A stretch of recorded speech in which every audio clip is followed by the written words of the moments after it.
Well, looks like all my worries and concerns that I had coming into yesterday's game never had to be there in the first place. The Irish came ready to play, and what a stellar performance it was.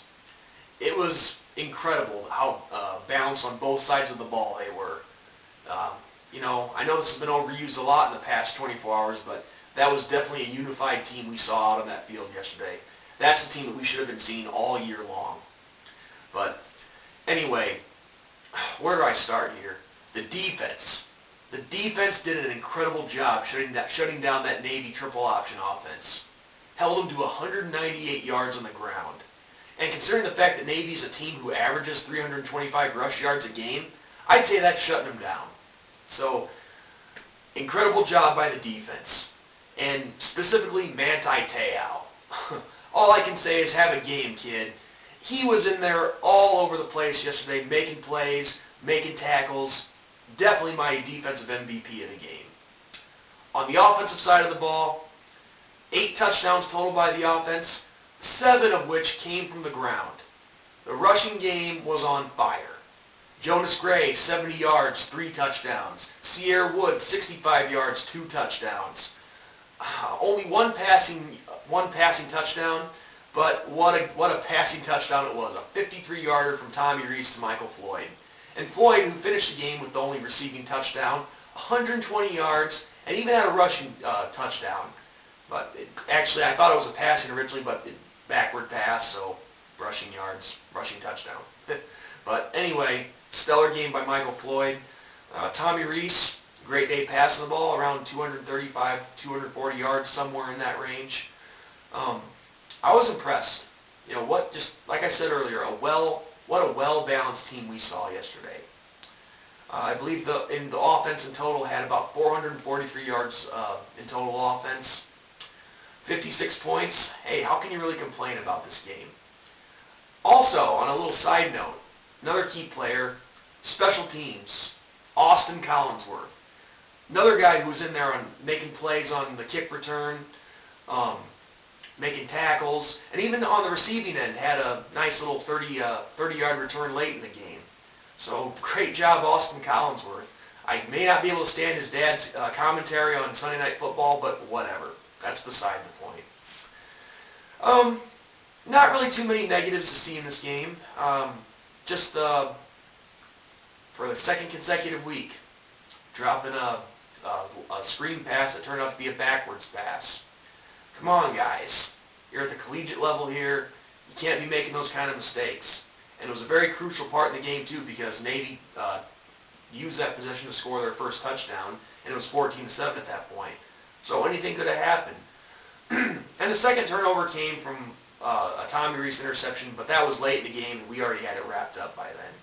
But still, when it was at 14-7, the fact is you can't, both Navy turnovers that they forced out of us, they led to Navy touchdowns. But my point is you can't be making those kind of mistakes. And, I'm not trying to beat a dead horse into the ground or anything. And maybe I'm not one to talk because I haven't played football since I was 17. But I'm sorry, but you should not be dropping screen passes. Just a short little pass and you're right over here, quarterback's here. Come on, you shouldn't be dropping them. So we have to get better. We have to start learning from our mistakes and flat out stop making them. Because if we're not careful, and one of these next 4 opponents will take advantage of us, say a Stanford or a Maryland, even a Wake Forest can do it.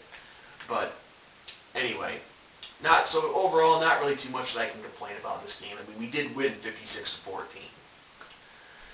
But on a little side note, and this is going to sound awful, but it kind of felt good to stick it to the Naval Academy.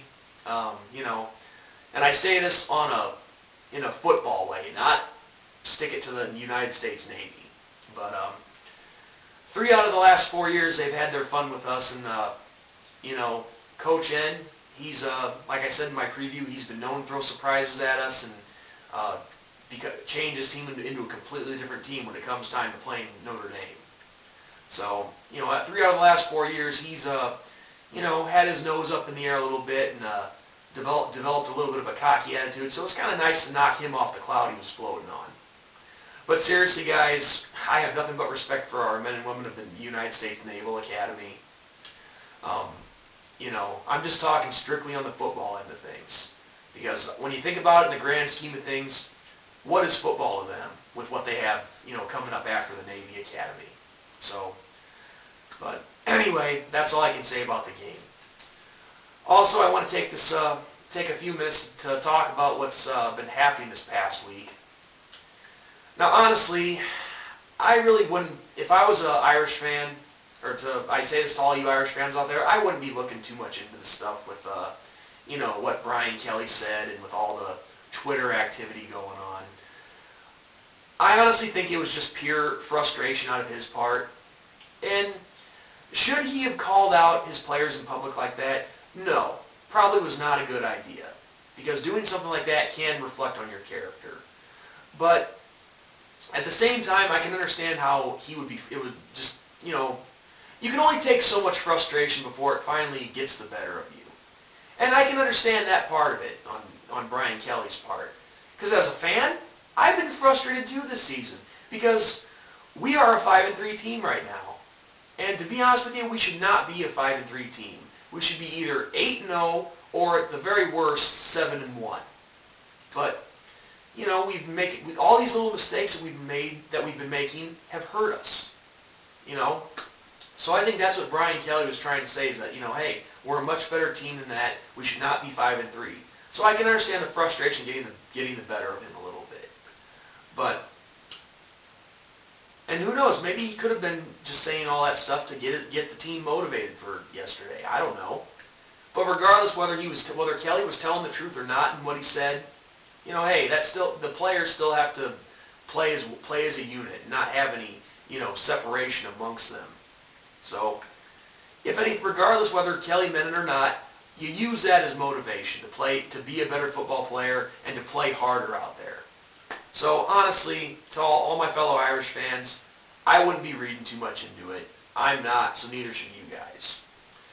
So, other than that, guys, that's really all I can say about this game. It was a great victory for us. We are now 5-3, 4 more games to play yet. So let's get something going here. Let's keep it going. Let's see if we can't finish the season strong. So with that, guys, this is ND Sean 45 signing off. And come Monday for my Wake Forest preview, there is going to be a special guest taking the reins for the preview. So be sure to tune in for that one. So with that, guys, go Irish. I'll see you for the Wake Forest preview.